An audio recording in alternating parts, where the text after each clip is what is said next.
काय करता रे तुम्ही ते बाबासाहेब बाबासाहेब? आम्ही नाही मानत बाबासाहेबांना. आमच्यासाठी काय नाही केलं बाबासाहेबांनी. सगळं त्या महाराजांसाठी केलं, त्या बौद्धांसाठी केले. आमच्यासाठी काय केलंय बाबासाहेबांनी?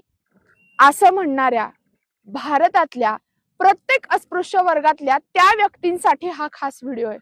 बाबासाहेबांनी काय केलं तुमच्यासाठी हे विचारता? अरे पाणी पिण्यासाठी नाकारलं जात होतं आपल्या सगळ्यांनाच, फक्त महाराजांनाच नव्हतं नाकारलं जात. प्रत्येक अस्पृश्य वर्गाला पाणी पिण्यासाठी सुद्धा नाकारलं जात होतं. मग बाबासाहेबांनी फक्त महाराजांनाच पाणी प्यायला मिळावं म्हणून चौदार तळ्याचा सत्याग्रह केला नाही हो, तर प्रत्येक अस्पृश्य जातीतल्या, प्रत्येक धर्मातल्या, प्रत्येक वर्गातल्या माणसाला पाणी पिता यावं म्हणून त्यांनी सत्याग्रह केला. आणि म्हणूनच त्या सत्याग्रहाच्या महाडच्या चौदार तळ्याची ही एक छोटीशी गोष्ट. कोकणातलं महाड नावाचं एक गाव, त्या गावात एक तळ होतं.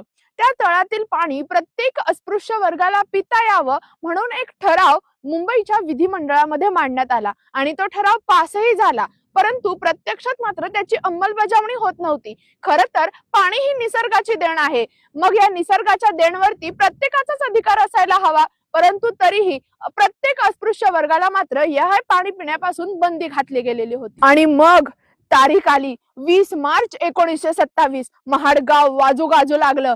गावापासून थोड्याशाच अंतरावरती एक मंडप टाकला होता. मंडप संपूर्णपणे गजबजून गेला होता आणि या संपूर्ण महाड गावामध्ये लहानात लहान व्यक्तीपासून ते मोठ्यातली मोठी व्यक्ती, अगदी 75 ते 85 वय वर्षापर्यंतच्या सगळ्यांनीच हा मंडप, हे महाडचं गाव गजबजून गेलं होतं. डॉक्टर बाबासाहेब आंबेडकर भाषणाला उभे राहिले, भाषण केलं. संध्याकाळची वेळ, हजारो लोक तळ्याच्या आजूबाजूला ओंजळ करून पाणी पिण्यासाठी आतुरतेनं वाट बघत होते. डॉक्टर बाबासाहेब आंबेडकर पुढे आले. त्यांनी त्यांची ओंजळ पुढे केली आणि पाणी स्वतःच्या ओंजळीत घेतलं आणि पिऊन टाकलं. उपस्थित असलेल्या हजारो जणांनी तेच अनुकरण केलं. प्रत्येकाने ते चौदार तळ्यातलं पाणी पिलं.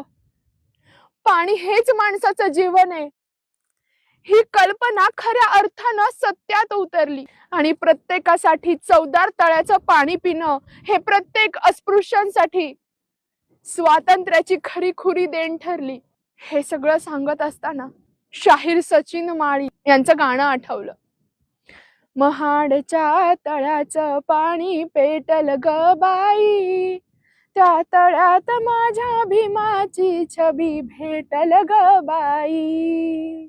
मग आता तुम्हीच सांगा, बाबासाहेबांनी आमच्यासाठी काय केलं असं विचारता. मग हे बोलण्यासाठी तरी तुम्ही पाण्या वाचून जिवंत असता नाही ना. म्हणूनच तर म्हणतात ना बाबासाहेबांना, बापाचा बाप भीमराव आंबेडकर.